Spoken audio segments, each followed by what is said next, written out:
Hi, this is Casey Fortune at Fortune Realty, and welcome to the 2026 relocation guide to the Colorado Springs area. In this video, I'm gonna go big picture, Colorado Springs, what's it like to live here? We're gonna touch base on weather. That's why I'm outside right now. I'm basically by my animals because I love them, and it's a lot more fun than sitting in the office. Unfortunately, I am sitting in the office for most of this video just because it's really cold outside. So if you're thinking about moving to Colorado Springs, or you're 100% are being relocated here, this video is for you. That's a good boy, Stink.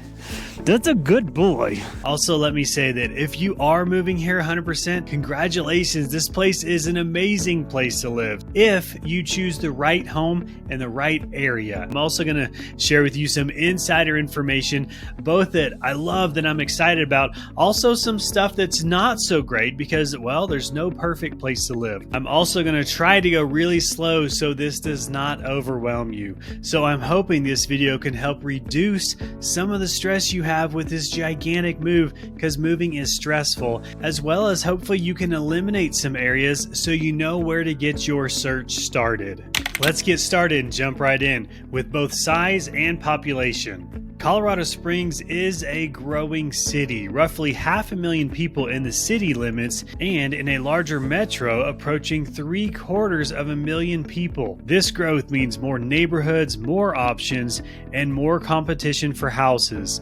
Yes, we do have a lot of new builds to choose from, but depending on what time of year you're purchasing, there can even be high demand on new built homes. I'm making this video in December of 2025, and honestly, our market will probably be pretty slow, meaning every year in March and April, that's where our market really increases with both buyers and listings. So some buyers always say, well, should I wait till then? Which I say, no, absolutely not. If you don't have this massive list of criteria and you can find a home before all the buyers enter into the market, you could be in a great position to purchase during the winter time. And also, if you choose a home that's been listed for 6 months, then that seller is most likely going to be very negotiable. So there's a little bit of background on the market. It is really going to take off in the springtime. And in 2026, that increase might just carry right through the summer. Next up, altitude and what that might mean for you.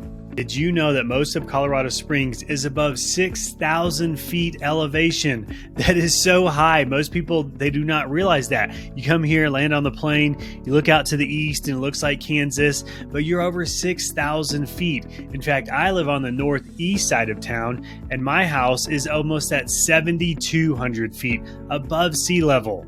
What does this mean? Well, honestly, this means a lot. You're going to find that you're going to have water bottles everywhere, every day for each family member, everywhere you go.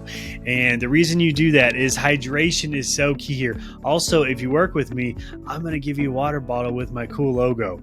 I love these water bottles. I see them all over town. That's awesome. Even if you're going to fly in here to visit homes and neighborhoods, drink so much water and take it easy. Here's a blog that I wrote. This is also a downloadable PDF that you will find in the description below with the top 10 things you need to know before relocating to Colorado Springs. So take a look at that. There's more information there, but just a real quick overview. You may lose some weight. I know this sounds extreme, but I have clients, I swear they've lost like 40 or 50 pounds moving up here. Google basically says you have a decrease in appetite, but I actually think it's because your metabolism runs so much faster at this high elevation. It can also improve your cardio health. Just be prepared to adjust to the elevation. Now let's dive into the map. Colorado Springs is located about 1 hour south of Denver down I-25, and there's some pretty cool towns in between like Castle Rock and Monument. Head south out of Colorado Springs about 45 minutes and you're going to find Pueblo in the Pueblo West area,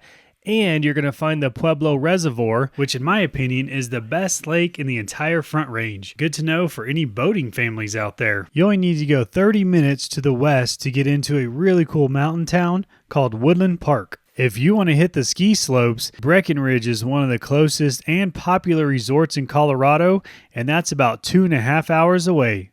Looking at Denver and Colorado Springs, look at the size difference. The large metro area in Denver has a population of 3.4 million people, while Colorado Springs only has a population around 800,000. So Denver is over 4 times larger than Colorado Springs. Now let's dig a little bit deeper into Colorado Springs.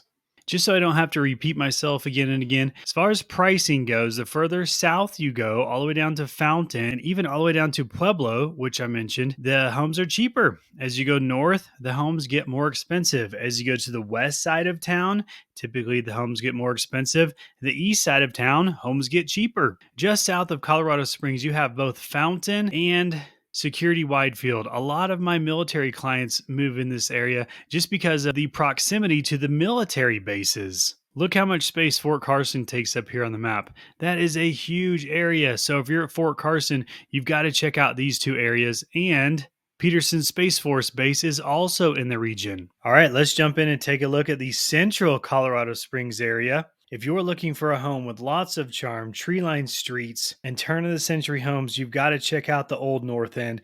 And right next to the Old North End, I'd say this whole region has all the above. Fun public golf course right here, but this is the area that you're going to find people walking around just to get out of their house.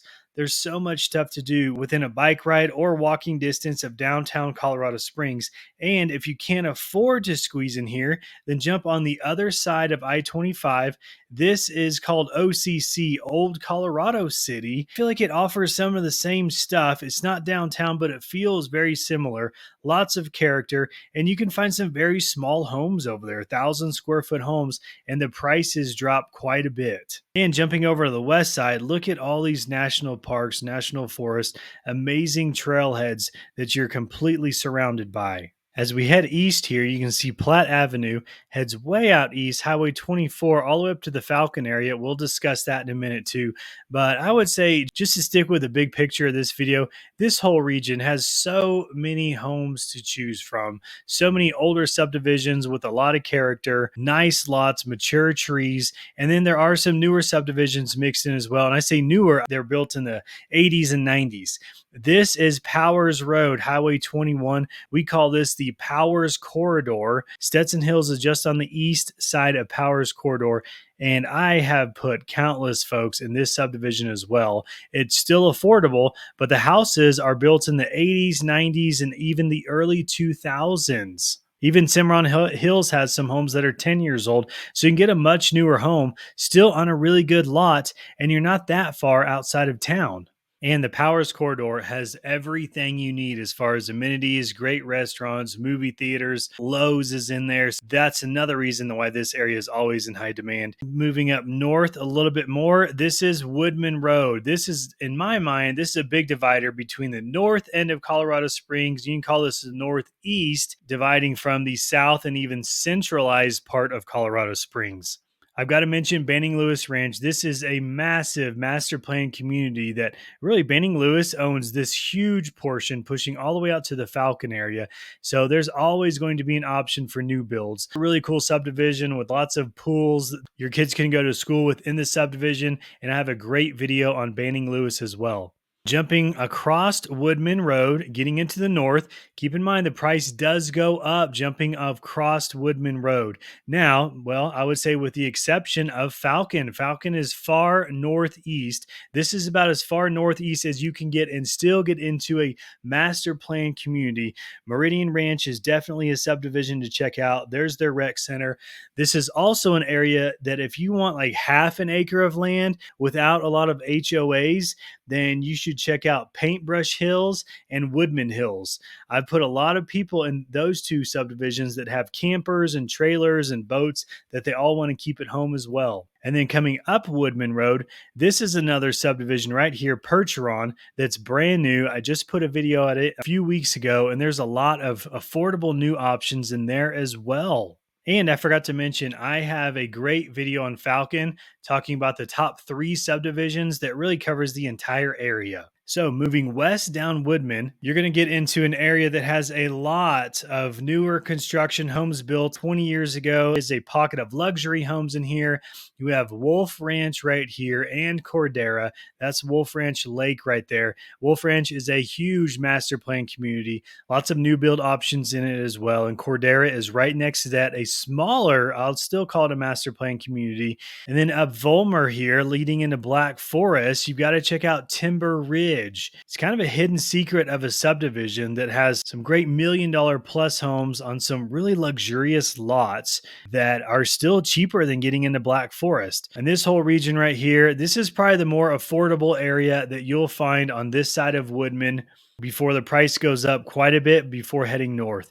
And then you have Briargate. Briargate's a fantastic area to live as well. East side of Powers Corridor, these are all newer subdivisions that, and I say newer, I'd say started around 2000s, 25 years old. You get into the Briargate area and you have a lot of homes that are built in the 70s, 80s, 90s, early 2000s. Here's a little insider secret. There's a little pocket in here that's in District 20, which is a high-ranking school district that you can sneak into, and there's always several homes in there below $500,000. Let's head up north a little bit more. Now you can start to see the Air Force Academy. Look at this whole region here. The Air Force Academy is beautiful. You are not going to find a house to purchase over there. Just right across the street on I-25, you have the Northgate area, which Northgate stands for the North Gate entering into the Air Force Academy. And just below that, you have Voyager Parkway in the Interquest area. This area is amazing as far as the recent development of huge names like Topgolf, Shields, Bass Pro Shop, lots of restaurants. This is where we go out to eat with friends more than any other place in town. And as you head out east, you're going to head into the very popular, very high demand area of Black Forest. You can see the tree outline here. And the reason why it's in high demand, in Colorado, we don't have a lot of towering ponderosa pine trees along with mountain views. And you can find that in here. There's some very high-end luxury subdivisions like Cathedral Pines, High Forest Ranch, Flying Horse North. This is my favorite golf course in the area. And if you head further out east, this is where you'll find a lot of the properties on acreage, Latigo Trails, fantastic subdivision here. You can find affordable horse properties out there. But since this isn't a horse video, I won't go into too much detail on that. Let's jump all the way over, keep heading up north to Glen Eagle. This area is not talked about much at all. Glen Eagle is really a mixture of new construction, very small neighborhoods, not one dominating master plan community. There's some beautiful homes in Glen Eagle, so you can get something perched up on a hill built in the 70s, 80s, or 90s, or something that's 5 years old on a decent sized lot. However, price does go up in most all of these subdivisions. Oh, and how did I forget to mention Flying Horse? This is a massive master plan community that I do a ton of business, both on the buy side and the sell side. And they have an amazing Flying Horse resort that you can join separate from the neighborhood HOAs. Continuing to head up north, a lot more luxury subdivisions in here. Walden Preserve. This is one of my favorite luxury subdivisions that is never talked about. That's in a great pocket there. Kings Deer is also in this region. That's a beautiful luxury subdivision, massive houses on 2.5+ size acreage lots. And then we're headed over to Monument. So Monument sits just north of the Air Force Academy, just north of Colorado Springs. And I have a video titled Monument is the best kept secret in Colorado because it's a fantastic place to live. So you got to check out Monument as well. And you know what? I just realized I completely skipped over the west side of I-25 of Colorado Springs, just south of the Air Force Academy here. This is Peregrine right here. Amazing, beautiful luxury community that I say luxury, I'm just talking over $1 million. So don't think it's like $3 or $4 million. And I'm going to call this whole region the Rock Rimmon area. If you can't afford Peregrine, Mountain Shadows is, I think, equally as good with just some more affordable homes. Headed south a little bit more, Kissing Camels. This is a big time luxury subdivision with huge gates, guarded gate community right across the street from Garden of the Gods. And I know I keep saying this, but I just put out a video on this entire region as well that explains that. So, woo, boy, that was a lot. Proud of you for sticking through this. Schools, this is a big one. I always start with, where are you working at? Is that in a good school district? Or maybe you're working in District 11, but you want your kids to go to District 12 because District 12 is often ranked one of the top school districts in the entire state of Colorado. I've moved a lot of people into District 12 just so their kids can get into that school district. And the same with District 20, which is on the north side of town. I've had several clients that say, no, I'm going to push my way up north, which is more expensive. But they said, I don't care. I want my kids in District 20. Now let's touch base on what type of homes can you expect to find and price ranges. Colorado Springs has such a diverse layout to it. We have the historic bungalows and Victorian homes near the Old North End and downtown, suburban single-family homes in the Briargate, Powers area, and then we have luxury gated communities on the north, northeast, even the west side of town, like Flying Horse. You have the Broadmoor area on the southwest side of town, and rural acreage out east. Expect the medium home sales price to be around $400,000 to $480,000 price range, depending on the data source of the month, meaning it changes so much. And of course, we have these pockets of these incredible luxury subdivisions that can range from $1 million up to $5 million. If you're coming from Austin or parts of California and you're used to seeing these $10 million luxury homes, we actually don't even have those in Colorado Springs yet. Most of the luxury subdivisions we have kind of cap out around that $5 million price point. I say that a lot because honestly, it's incredible here what type of luxury home you can purchase with a $2 million budget. But hey, not everybody has a $2 million budget. Let's touch base on the charming downtown Colorado Springs area. I love our downtown area. I feel like I don't go there enough. I like it because it's small. There's so much character down there. We have amazing breweries, restaurants. It has a very friendly vibe to it. You'll see a lot of families downtown. Some people may be moving in from a high crime rate area out of California or Chicago, and you don't go visit your downtown. Well, that is not the case here. We absolutely love to go visit downtown, and we do our best to support that area. We also don't have a really large late night downtown scene. If you're looking for that, you'll probably end up going to Denver. But if you're looking for a more simple night out on the town, the downtown Colorado Springs is such a cool place to visit. I'll also say that our downtown is not full of homeless people. We don't have tents everywhere. For example, I went up to Denver, gosh, it was probably 5 years ago, just to check out the homeless scene. I was completely blown away. We do have some homeless people, but it is not this massive homeless encampment that you see at so many cities across America right now. Whew. I have to get a drink of water just from talking. It's so dry here. Let's talk about the military presence in Colorado Springs. To do so, we're going to take another look at the map, and it's just easier to show you this way. There are 4 massive military complexes. Out to the east, you have Schriever Space Force Base, and this is a huge area in the region. And then down here, you have Fort Carson, and this is another massive region. Fort Carson is huge. U.S. Army Department right there.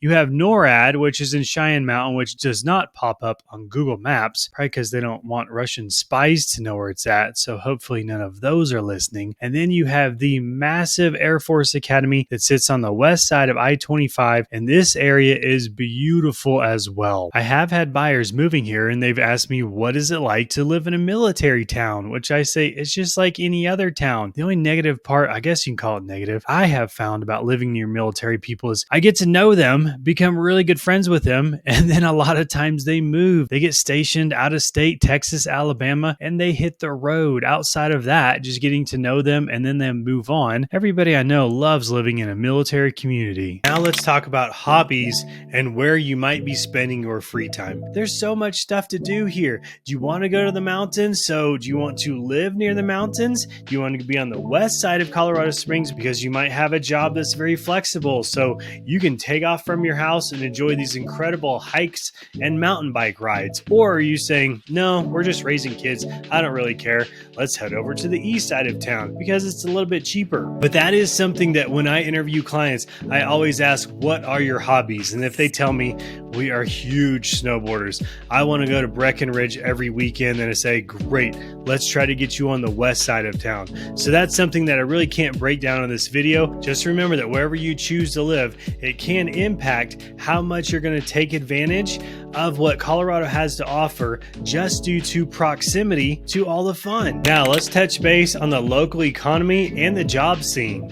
We have a lot of military and defense contractors, plus the aerospace engineer, healthcare, and growing tech sectors. The local economy has actually been really strong, and the city has been climbing in national rankings for performance. I do like to see that as a good sign of long-term growth and stability. I want to give you some insider warning and some buying tips. Housing can move fast in hot neighborhoods. Be ready with financing and don't lowball competitive areas. I say that because some buyers get this skewed perception of, our average days right now are 65. Well, this house has been on the market for 2 days. Let's come in $20,000 less.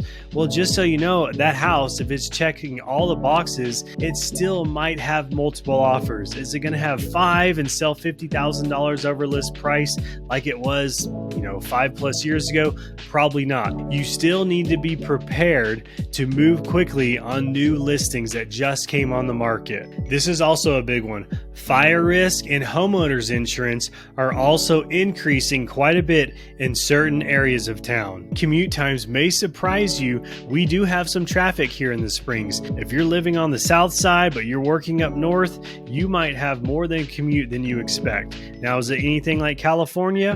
No, not even close. We also have to touch base on crime. Now, I'm not allowed to say this is a really dangerous area, but I can say, hey, check out the link in the description to a crime map so that you can decide if it's a safe area for you and your family. And boy, I will say that crime map changes every single year. Some areas improve while other areas actually get worse on crime. I've had several buyers that are choosing homes based off the crime map alone. Something else that a lot of buyers of mine get surprised about of how strict some of the HOAs are.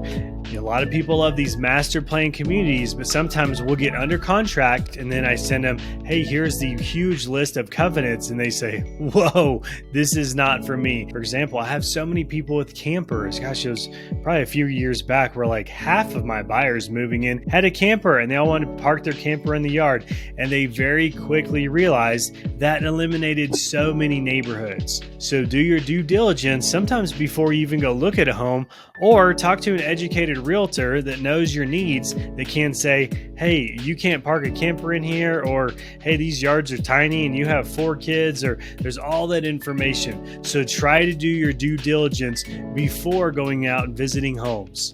I'm just going to throw out some extra tips. Make yourself a pre-buying checklist.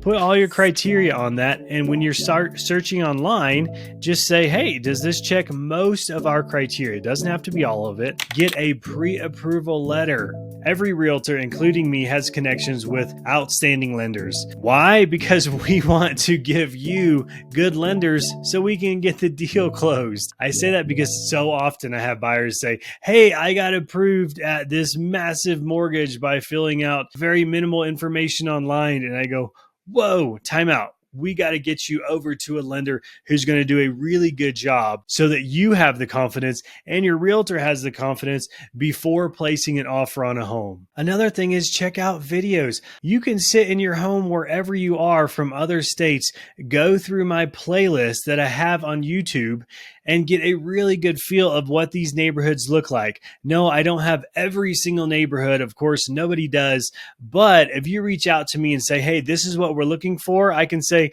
cool, here's a playlist you should really check out. And a lot of times introduce you to areas and subdivisions that you're not even going to find on Google. Let's go ahead and take a look at my YouTube channel. You're on YouTube, so you know how to find it.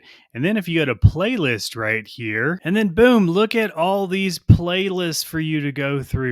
You've got Northeast Colorado Springs. If you're in that $1 million price point, we've got luxury neighborhoods. You should definitely check out Monument if you're anywhere on the north end of Colorado Springs and the west side. Let's go ahead and take a look at my website as well. This is a website I created to give you insider local information. It's very simple. If you go to the communities tab and then look at all these community pages that you can search through, like Banning Lewis that I mentioned.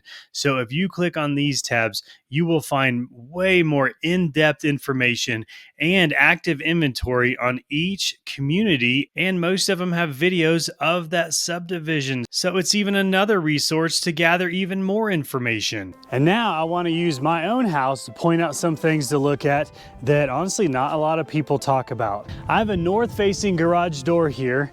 And why does this matter? It's because in the winter time, this doesn't hardly get any sun at all. The sun is actually just going down. We probably have 5 minutes of light. This area stays in the shade all day. And at my house, this is the only area that I consistently have to shovel. So if you're looking in a neighborhood, one side of the street has north-facing garages. That means the other side has a south-facing garage. I've witnessed this before driving down Wolf Ranch and headed down the road this direction. It was pretty funny. There's a poor guy on this side that was shoveling his garage, and his neighbor across the street is sitting there drinking coffee, not lending a hand. So it's a real thing.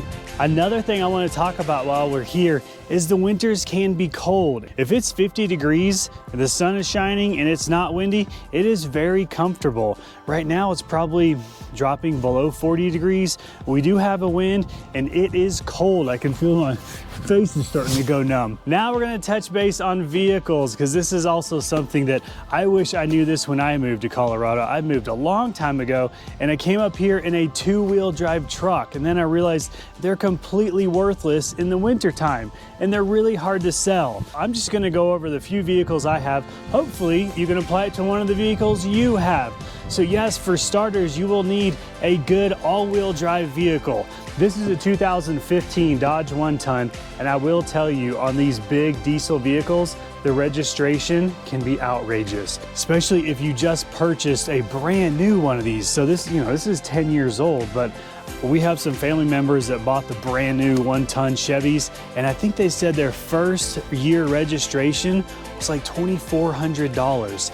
Each year it gets cheaper as the vehicle depreciates, but the registration here is based on weight and value. So each year, obviously, your vehicle goes down in value.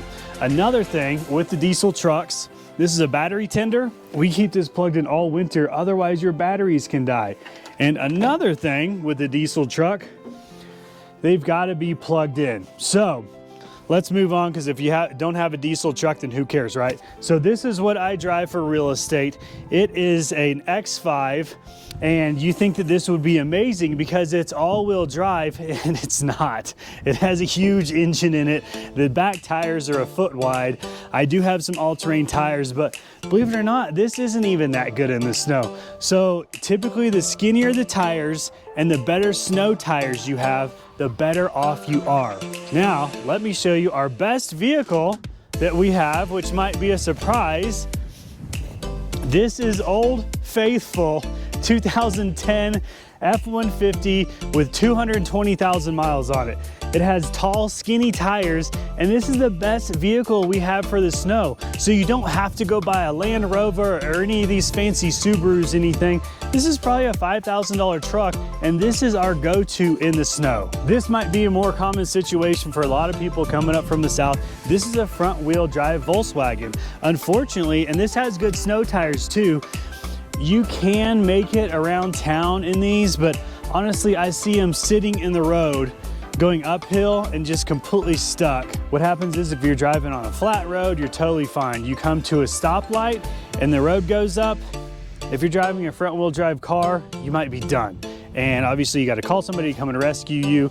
So this vehicle will sit for a month in the winter months, and I'll take it out just to keep it running. But I pretty much just drive this when there's not snow on the ground. And this is our horse Ben. For absolutely no reason to put him on the video, he is, gosh, he'll be 27 next month, which is wild. So look at their fur, look at their coats.